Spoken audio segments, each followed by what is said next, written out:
오늘 우리가 시편 46편을 읽었는데요. 오늘 시편 46편 표제도 우리가 한번 이번에도 같이 한번 읽어보겠습니다. 앞에 제목이 있죠. 같이 한번 읽어볼까요? 시작. 고라 자손의 시 인도자를 따라 발라못에 맞춘 노래. 아멘.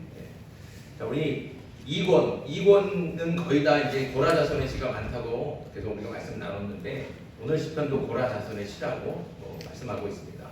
고라 자손의 시 이건 어렵지 않죠? 그렇죠? 근데 그 다음에 나오는 알라못에 맞춘 노래인데 이 알라못이 뭐냐? 이것도 사실 어려운 얘기입니다. 이게 정확히 뭔지를 알 수가 없다는 거죠. 다만 이제 이 알라못이 뭔가 이제 찾아보니까 알라못 말고 이렇게 처녀라고 하는 뜻의 알르마라고 하는 히브리어가 있습니다. 알르마가 이제 처녀라는 뜻인데 이게 알라못은 이 알르마의 복수형일 것이다 이렇게 추측하는 거죠. 그래서 알라못을 사전적인 의미로 보면 처녀들 이렇게 말할 수 있죠. 그런데 오늘 시편은 노래잖아요. 그러니까 이 말씀에는 사전적인 의미로 쓰여진 게 아니라 음악적인 의미로 쓰여졌을 거다 보는 겁니다. 그래서 이 알라못을 뭐라고 생각하느냐? 많은 여인들이 연합해서 부르는 노래, 혹은 소프라노 같은 고음의 여자가 부르는 노래라는 뜻으로 이해할 수 있습니다. 그래서 추측이기는 하지만 이 알라못에 맞춘 노래라는 뜻은 여성 합창에 맞추도록 부른 노래가 바로 이 오늘 시편 46편이구나 이렇게 이제 추측하게 되는 거죠. 오늘 시편은 세 단락으로 나눌 수 있는데요. 각 단락을 나누는 기준이 있습니다. 각 단락을 나누는 기준이 뭐냐면 맨 뒤에 셀라라고 하는 말이 붙는다는 거예요. 이 셀라를 따라서 단락을 나누는 거예요. 그래서 1절부터 3절까지 보면 딱 보고 맨 끝에 셀라가 나오죠. 3절 맨 끝에. 그리고 4절부터 7절까지 보면 쭉 지어지다가 7절 맨 끝에 셀라가 나오고, 그리고 8절부터 11절까지 세 번째 단락이 나오는데 그 맨 끝에 11절 뒤에도 맨 마지막에 셀라가 붙게 됩니다. 근데 오늘 말씀을 잘 유심히 보면 7절 맨 마지막에 나오는 7절과 11절의 말씀이 같아요. 7절과 11절도 한번 볼까요? 7절 한번 읽어보겠습니다. 시작. 만군의 여호와께서 우리와 함께 하시니 야곱의 하나님은 우리의 피난처시로다. 셀라. 이렇게 끝나죠. 자, 11절도 한번 가볼까요? 11절 같이 읽습니다. 시작. 만군의 여호와께서 우리와 함께 하시니 야곱의 하나님은 우리의 피난처시로다. 셀라. 어때요? 똑같죠? 네, 토시 하나도 안 틀리고 똑같습니다. 이걸 보면 이 시편의 이 노래는 이게 노래잖아요. 노래인데 이건 1절, 2절, 3절이 있는 노래고 후렴구가 똑같이 붙는 노래예요. 우리도 이 노래 찬송가도 보면 1절, 2절, 3절 다 다르지만 맨 밑에 후렴구는 똑같은 찬송가가 있잖아요. 그렇죠? 오늘 시편이 그런 노래라는 겁니다. 같은 후렴구를 가진 1, 2, 3절의 노래가 오늘 시편. 그런데 이제 안타깝지만 1절에 가면 이 후렴구가 안 붙어 있어요. 1절에 보면은 1절에는 이 후렴구가 없습니다. 후렴구가 없이 그냥 3절에만 이 셀라가 이제 끝에 이제 붙게 되는데, 그럼 이게 왜 후렴구가 없을까요? 우리 딱 보면 이게 완벽한 이제 정말 노래가 되려면 1절, 2절, 3절 그대로 나오고 4절에 우리가 방금 읽었던 만군의 여호와께서 우리와 함께 하시니 야곱의 하나님은 우리의 피난처시로다. 셀라. 이게 이제 4절에 나와야 되는 거예요. 그러면 완벽한 이제 한 곡의 노래가 되는 거죠. 그런데 1절에는 없다는 말입니다. 1절에는 이 후렴구가 없어요. 그럼 왜 없을까요? 왜 없을까요? 이건 이제 학자들이 연구하는 거예요. 이거 왜 없을까? 이거 분명히 뒤에 후렴구가 이게 붙고 이 앞에도 분명히 있어야 될 것 같은데 왜 없을까? 학자들이 이런 거 연구하는 거예요. 연구한 결론은 뭘까요? 물론 정확하게 나온 건 없어요. 정확하게 알 수는 없죠. 그런데 추측하는데 이거는 이 시편을 필사하는 사람이 깜빡했다는 거예요. 실수했다는 거죠. 그래서 원래 후렴구가 들어가야 되는데 그걸 빼먹었다는 뜻입니다. 추측이긴 하지만 그렇다. 우리가 여기서 한 가지 이제 좀 짚고 넘어가야 될 게 있는데, 우리가 갖고 있는 성경, 우리가 이제 이렇게 우리가 한국말로 한글로 갖고 있지만 원본은 뭐예요? 그러니까 원래는 히브리어로 되어 있고 구약은 히브리어로 되어 있고 신약은 헬라어로 되어 있어요. 근데 이 성경의 원본은 없어요. 원본은 없어요. 우리가 갖고 있는 거는 전부가 다 뭐냐? 사본만 있는 거예요. 사본. 원본은 이 세상에 발견되지 않았습니다. 존재. 그럼 왜 원본이 없습니까? 질문하면 그 질문의 답도 뭐예요? 몰라요. 아까 말할 수밖에 없어요. 몰라요. 왜 없는지는 몰라요. 근데 이제 추측하죠. 이것도 마찬가지로 워낙 오래됐으니까 이게 아직도 부패하지 않고 썩지 않고 남아 있을 수가 없는 거예요. 그러니까 이게 오래돼서 부패하고 썩어서 사라졌고 때로는 또 전쟁통에 불타거나 잃어버리고 그렇게 해서 이제 원본은 없는 거죠. 원본. 대신 뭐만 있습니까? 사본이 있는 거예요. 사본. 근데 우리가 갖고 있는 성경은 전부 다 사본. 그 사본을 보고 번역하는 것을 우리가 갖고 오는 겁니다. 그럼 이제 사본이라고 하면 우리가 이제 지금 그 옛날에는 복사기가 없어요. 지금은 다 복사해서 사본을 만들지만 옛날에는 복사기가 없으니까 사본을 어떻게 만들어요? 사람이 원본을 보고 베껴 쓰는 거예요. 그건 이제 필사본이라고 그러잖아요. 필사본이 있는 거예요. 필사본. 근데 사람이 쓰다 보니까 어떻게 해요? 실수가 생기는 거예요. 여러분들 히브리어 알파벳 보신 적이 있는지 모르겠지만 히브리어 알파벳이 분명히 글자는 다른 글자인데 비슷하게 생긴 글자가 많이 있습니다. 왜 우리나라 한글도 그러잖아요. 지읒하고 치읒하고 모르는 사람이 보면 비슷하게 생겨요. 또 흘렸으면 미음하고 비읍도 어떻게 해요? 어떤 사람은 거의 같이 쓰는 사람들도 있어요. 비슷하게 생긴. 그러니까 비슷하게 생긴 글자들이 있으니까 그걸 어떤 이 필사할 때 이 필사하는 사람이 정신 차리고 해야 되는데 정신 깜빡 졸면서 하거나 그러면 어떻게 돼요? 지읒을 치읒으로 쓰기도 하고 미음을 비읍으로 쓰기도 합니다. 그런 것처럼 성경을 필사할 때도 마찬가지예요. 성경을 필사하는데도 정신을 차리고 해야 되는데 그러지 못하고 이렇게 실수하는 경우가 있다는 거예요. 실제로 성경에 보면 그렇게 추측할 수 있는 단어들이 여러 군데 많이 있습니다.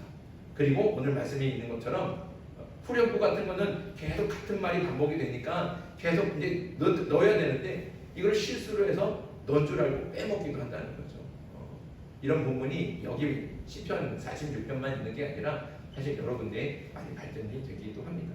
그래서 물론 이게 추측이죠. 정확하게 어떤 근거가 있는 건 아니지만 학자들이 연구해 볼 때 이건 이 문맥상 분명히 여기 이게 들어가야 되는데 빠진 거 보면 필사할 때 실수한 것 같다. 이렇게 추측하게 되는 겁니다.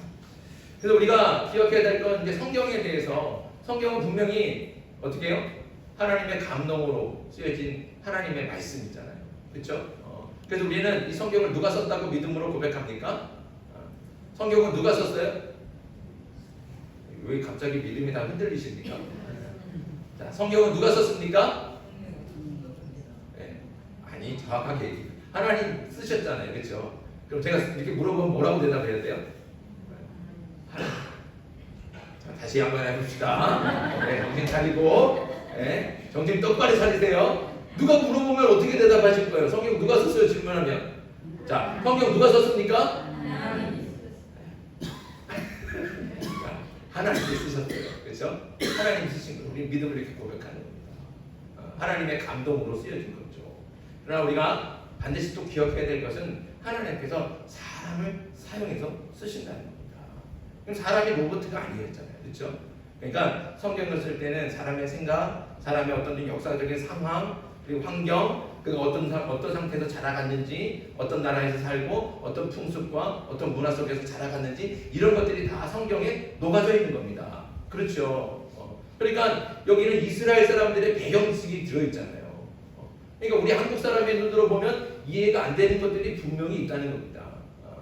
그러니까 그걸 이 성경을 잘 이해하기 위해서는 이스라엘의 관습도 알아야 되고 풍습도 알아야 되고 그 지리적인 또 역사적인 배경도 좀 공부할 필요가 있고 그렇게 여러 가지 것들을 같이 보면서 인간적인 상황들도 이해할 수 있어야 된다는 거죠.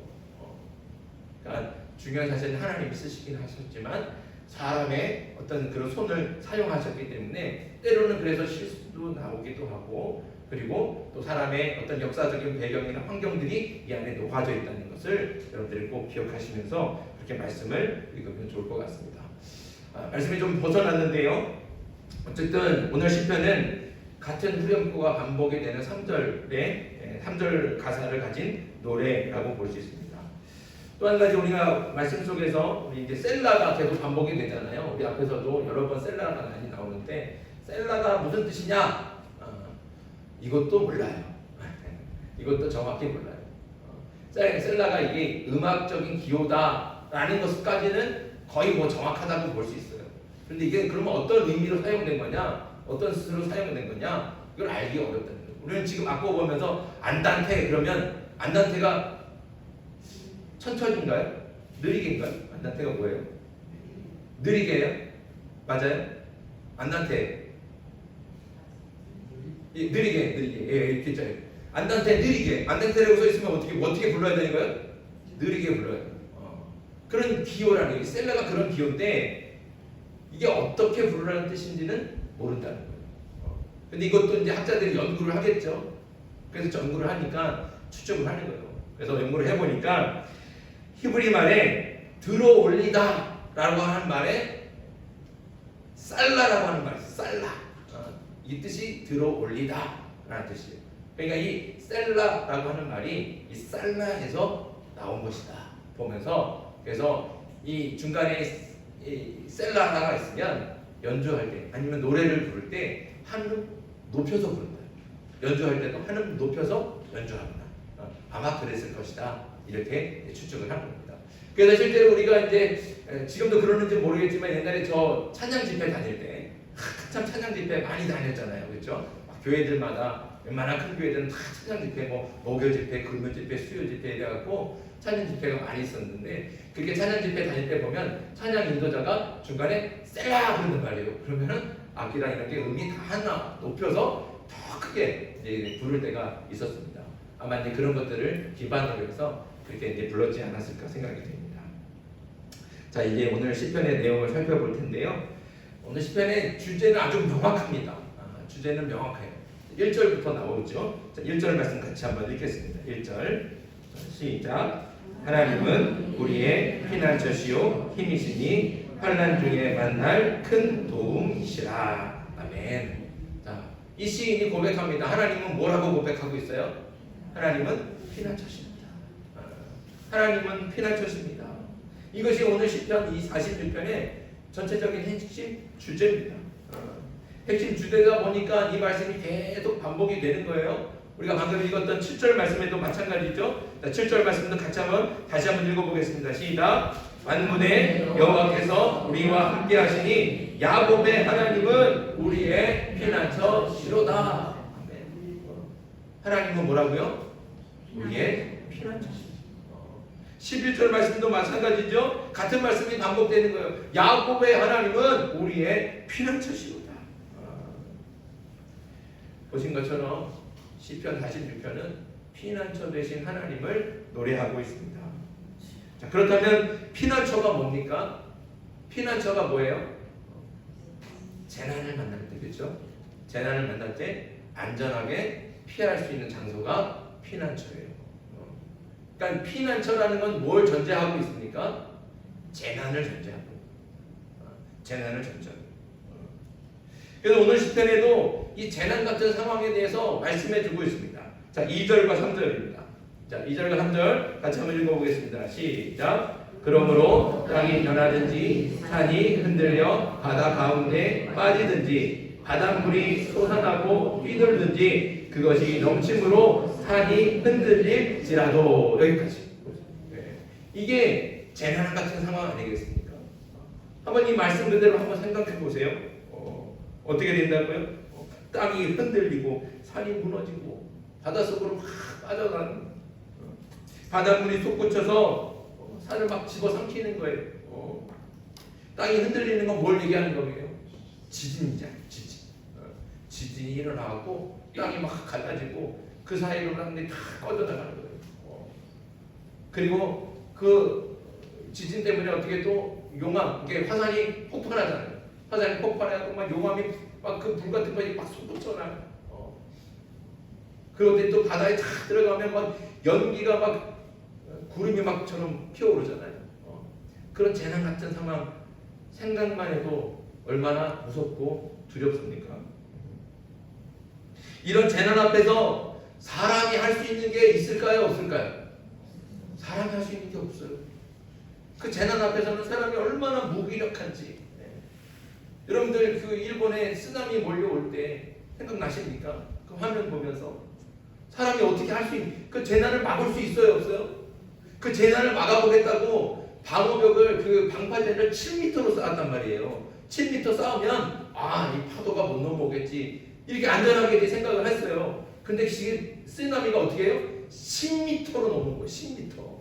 10m로 넘어가고 그 마을을 완전히 쓸어 엎어요. 그러니까 집들이 어떻게 돼요? 떠나가잖아요. 그 산 위에서 사람들이 저거 어떻게 차들이 또 저거 거기서 막 도망쳐오는 달려나오는 사람들이 보이는 거예요. 저 사람은 어떻게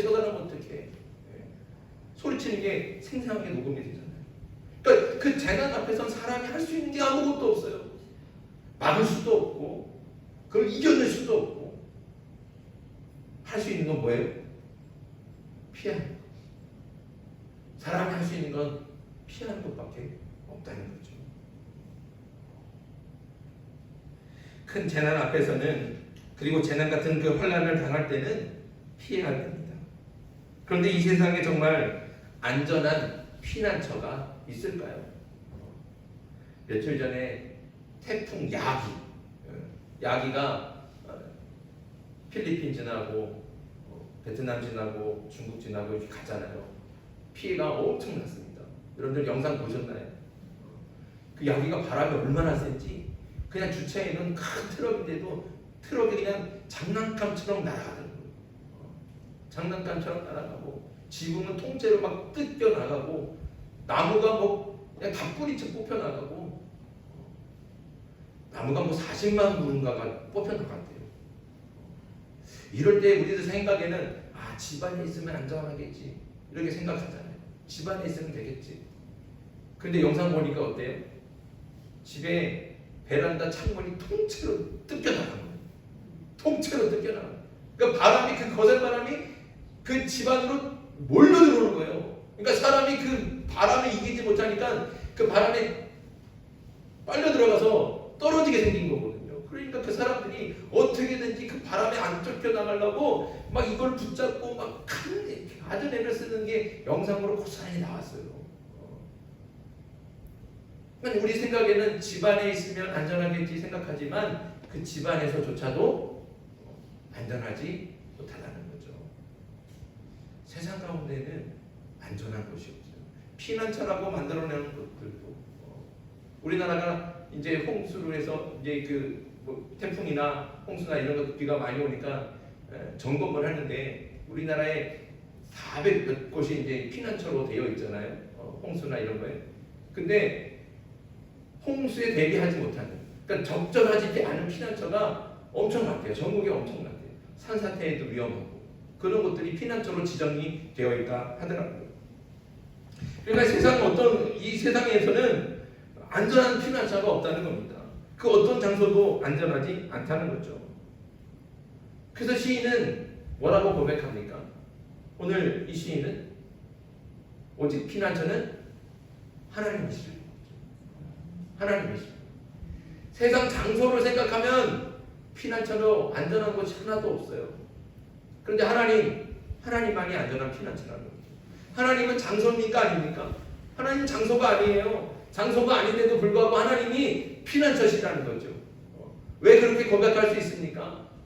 하나님만이 어떠한 환난과 재난이 올지라도 그 재난 속에서도 그 환난 속에서도 우리를 지켜주실 힘과 능력이 있기 때문이라는 거죠. 그러니까 장소로 눈 씻고 찾아가도 장소로 찾아보면 안전한 곳이 하나도 없어요. 우리가 피난처로 삼을 만한 곳이 없다는 거죠. 그러나 하나님이 우리와 함께 하시면, 내가 하나님이 함께 하시면, 하나님이 함께 하시는 그 모든 곳은 가장 안전한 피난처가 되는 줄 믿습니다. 이것이 오늘 시인의 고백이고 믿음이라는 것이죠. 그래서 하나님이 피난처시라는 겁니다. 그 어떤 사람도 환난이 없는 사람은 없습니다. 누구나 인생에 있어서 감당할 수 없는 재난을 당하고 환난을 만날 수밖에 없습니다. 그때 여러분들은 어디로 피하시겠습니까? 피난처 되신 하나님께 피하는 저와 여러분들이 되길 바랍니다. 그런데 오늘 시편이 특별한 의미가 있어요. 오늘 이 시편이 왜 특별한 의미가 있느냐? 이 시편을 기반으로 해서 지은 찬송가가 있거든요. 찬송가가 585장. 585장 한번 가보실까요? 찬송가 585장. 제목이 뭡니까? 585장. 내 주는 강한 성. 내 주는 강한 성이요 방패와 병기 되시니 큰 환난에서 우리를 구하여 내시리로다.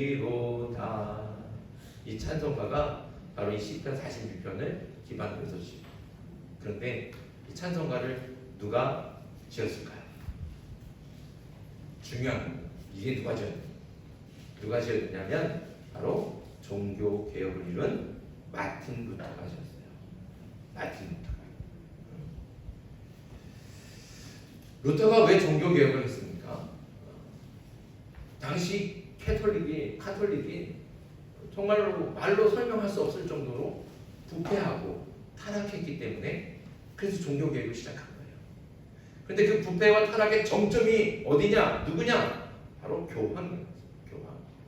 그러니까 종교 개혁을 했다는 뜻은 사실은 당시 가장 큰 권력을 가진 교황에 대항한 거예요. 당시 교황이 돈을 주고 사람들한테 판 게 있습니다. 면죄부. 면죄부 들어보셨죠? 이 면죄부라는 것이 뭐냐? 당시 신앙, 당시 이제 하나님 믿는 사람들이 어떤 신앙을 갖고 있었냐면 죽은 사람이 가는 세계는 3층으로 되어 있다는 거예요. 그래서 맨 1층은 천국이고 맨 아래층은 뭐예요? 지옥이죠. 근데 이 중간에 연옥이라는 게 있어요. 연옥이라는 게 있어서 이 연옥은 어떤 의미가 아니냐? 천국 가기에는 좀 모자라. 이 천국 가기에는 좀 모자라. 근데 지옥 가기에는 또 아까운 사람이라는 거예요. 이런 사람들이 어디에 있어요? 연옥에 가는 거예요. 연옥에 가면 연옥에서 어떻게 해요? 열심히 돌을 닦아야 돼. 그냥 있는 게 아니고 정말로 연옥이라는 게 그 고생하는 거죠. 고생하는 거. 그러니까 고생을 이겨내서 자기가 그렇게 연단을 통해서 하나님 나라로, 그러니까 천국으로 가는 사람이 된다는 거예요. 그런데 이 연옥에 있는 사람이 빨리 천국에 갈 수 있는 방법이 있어요. 뭐예요? 여기 살아있는 사람이 죽어 있는 사람을 위해서 면죄부를 대신 사주면 된다는 거예요. 면죄부를 사주.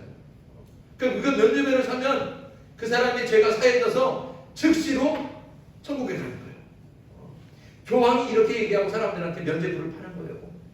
그래서 면죄부를 사고 그 돈이 땡르랑 하고 돈이 떨어지는 순간 어떻게 해요? 자동 입금되었습니다. 쫙 올라가는 거예요. 그래서 천국에 간다는 거예요. 그래서 한번 생각해 보세요. 내가 사랑하는 엄마가, 내가 사랑하는 아빠가 연옥에 있다는 거예요. 연옥에 있는데 이 면죄부만 사주면 천국에 갈 수 있다는데 이 면죄부 안 살 사람이 어디 있겠냐는 거죠. 내 사랑하는 아들이, 내 사랑하는 딸이 연옥에 있어요. 연옥에서 너무 고생하는데 내가 여기서 해줄 게 없는 거예요. 근데 내가 돈을 주고 면죄부를 사주면 내 사랑하는 딸이 천국에 간다는 거예요. 그러면 그 아버지가, 그 아빠가 그 딸을 위해서 앉아줄, 그 면죄부를 앉아줄 사람이 누가 있겠냐는 거죠. 빚에 빚을 내서라도 사주는 거 아니겠습니까? 그 면죄부가 엄청나게 빨려가는 거죠. 가난한 사람들도 돈이 없는데, 돈이 없음에도 불구하고 면죄부를 사는 거예요. 정말 빚을 내서 면죄부를 사는 거죠. 그런데 루터가 이 광경을 보면서 이거는 아니라는 거예요. 이거는 자신의 신앙에, 루터가 그냥 일반 성도가 아니잖아요. 신학을 공부한 교수입니다. 신학교 교수예요. 신부고. 근데 자신이 공부하고 그리고 믿음으로 고백했던 그 신앙에 비교해 볼 때 이거는 도저히 자기 양심에 받아들일 수가 없다는 거예요. 그래서 루터는 이 면죄부가 뭐가 잘못됐는지 하나하나 조목조목 따지는 거예요. 조목조목 따져보니까 잘못된 게 무려 95가지, 95개. 잘못된 게 95개나 된다는 거예요. 그게 95개의 조항을 다 글로 쓴 거예요. 글로 크게 써갖고 대자보를 비텐베르크 성당이라고 하는 그 성당의 대문에 딱 갖다 붙였어요. 그로 인해서 종교개혁이 시작이 된 거예요. 이게 뭐가 잘못됐는지 95개 조의 그 반박문을 대자보로 붙이고 그것이 이제 사람들에게 인쇄가 된 거예요. 사람들이 그걸로 베껴 써가고 그 책으로 막 돌아다니는 거예요. 불온 문서가 된 거예요. 온 나라에 다 퍼지면서 이게 한 사람의 생각이 아니고 같은 사람의 신앙 고백이 되고 그러면서 종교개혁이 시작이 돼요. 그런데 이게 뭐 종교개혁이 이룰 때까지 그럼 단번에 종교개혁이 되느냐? 그렇지 않아요. 사실은 이 전부터 종교개혁의 바람들이 불어왔죠. 그런데 종교개혁이라는 건 아까도 말했지만 뭐예요? 교황에 대적하는 거예요. 최고 권력자의 그 권위에 도전하는 겁니다. 그래 교황이 가만두겠습니까? 그래 교황을 대적하는 사람들은 잡아다가 처형을 시키는 거예요. 그냥 처형시키지 않죠. 화형을 시켰어요. 그래서 종교개혁자들이 많은 사람들이 중세 때 화형을 많이 당했습니다. 그런데 아니나 다를까 루터도 종교재판에 회부가 된 거예요. 그리고 끌려왔어요. 그리고 교황 앞에서 재판받는 거예요. 그럴 때 그 앞에 있는 귀족들과 그리고 그 카톨릭 지도자들이 하나같이 얘기하는 거예요. 루터야, 네가 말했던 그 95개의 반박문과 네가 그렇게 책으로 써냈던 것들, 너의 저서들과 그 모든 것들을 다 그 주장을 철회하면 아무것도 없는 일처럼 너를 돌려보내주겠다. 협박하고 회유하는 거죠. 그럴 때 루터가 얼마나 무서웠겠습니까? 그러지 않을까요? 고민도 많이 되는 거죠. 그렇게 협박을 하니까 두려워요. 한편에서는 살고 싶은 마음이 있는 거죠. 내가 여기서 어떻게 말을 해야 할까? 이런 고민하면서. 그리고 한편으로는 그럼에도 불구하고 하나님의 진리를 지키고 싶은 거죠. 신앙의 양심을 지키고 싶은 거예요. 이 둘이 싸우는 거죠. 그럴 때 그 자리에서는 당장에 대답을 못했어요. 그래서 며칠만 저한테 시간을 주십시오. 그리고 며칠의 시간을 받은 거죠. 그리고 며칠 동안 루터는 기도하고 무릎 꿇고 기도하고 그리고 해당된 약속된 날짜가 돼서 다시 종교재판에 갔죠. 갔을 때 루터는 당당하게 그들의 제안을 거절하고 하나님 편에 서서 진리를 지켰다는 거죠. 그럴 때 그 종교재판 앞에서 그렇게 정말로 섬뜩한 사람들, 그 권력자들이 쳐다보고 있을 때 그리고 칼을 들지는 않았지만 그렇게 위협하고 있을 때 그 두려움을 이길 수 있었던 이유가 뭐냐? 바로 오늘 시편 46편이라는 이 시편의 말씀을 통해서 루터가 힘을 얻고 용기를 얻은 거예요. 하나님은 우리의 피난처시요 힘이시니 환난 중에 만날 큰 도움이시라. 루터는 이 말씀에 힘을 얻었어요. 용기를 얻었어요. 그래서 그 위협의 자리에서도 그 두려움 속에서도 굴복하지 않고 하나님 편에서 진리를 지켜내는 그리고 이 시편의 힘을 얻어서 내 주는 강한 성이요 방패와 경기가 되시니 큰 환난에서 우리를 구하여 내시리이다. 찬송을 부르게 된 거죠. 다시 말씀드리지만 우리는 모두 환난을 당합니다. 세상 그 누구도 환난 없는 사람, 재난을 당하지 않는 사람은 아무도 없습니다. 하지만 환난을 당할 때 피할 수 있는 피난처가 있는 사람은 아무리 큰 환난이 닥쳐와도 두렵지 않아요. 아무리 큰 고난과 재난이 닥쳐와도 불안하지 않죠. 우리 믿음 구석이 있지 않습니까? 땅이 꺼지고 산이 무너지는 재난을 당해도 두렵지 않습니다. 그러나 세상에는 환난을 피하게 해줄 완전한 피난처가 없습니다. 그 어떤 장소도 우리를 안전하게 보호해줄 수 없다는 거죠. 우리에게 완전한 피난처는 오직 하나님밖에 없는 줄 믿습니다.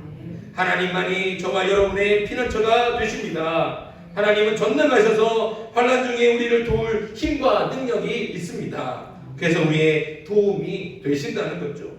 그러니 땅이 흔들리고 산이 무너지며 바다가 다 삼켜버려지는 그 환난을 당해도 놀라지 말고 하나님께 피하는 저와 여러분들 되길 바랍니다. 두려워하지 말고 피난처 되신 하나님을 믿고 환난 중에 도와주시는 그 도움 되시는 하나님을 의지하면서 어떠한 상황 속에서도 하나님 편에 서고 진리를 지켜내는 저와 여러분들 되길 바랍니다. 어떠한 환난과 두려운 상황에도 피난처 되시는 하나님을 믿고 용기 있게 진리 편에 서며 정직하게 주님과 동행하는, 그래서 그 어떤 환난도 그리고 어떤 재난도 우리가 하나님의 능력으로 이겨낼 수 있는 저와 여러분들에게 주님의 이름으로 축복합니다. 우리 같이 우리 찬송가 우리 585장 함께 부르고 함께 기도하겠습니다. 오늘 가사를 잘 기억하시고 루터를 한번 연상해 보세요. 루터가 어떤 상황 속에 있는지, 어떤 상황 속에 이 노래를 부르고 있는지, 저와 여러분들이 그런 같은 마음과 믿음으로 고백할 수 있는 찬송이 되길 바랍니다. 585장 함께 찬송하겠습니다.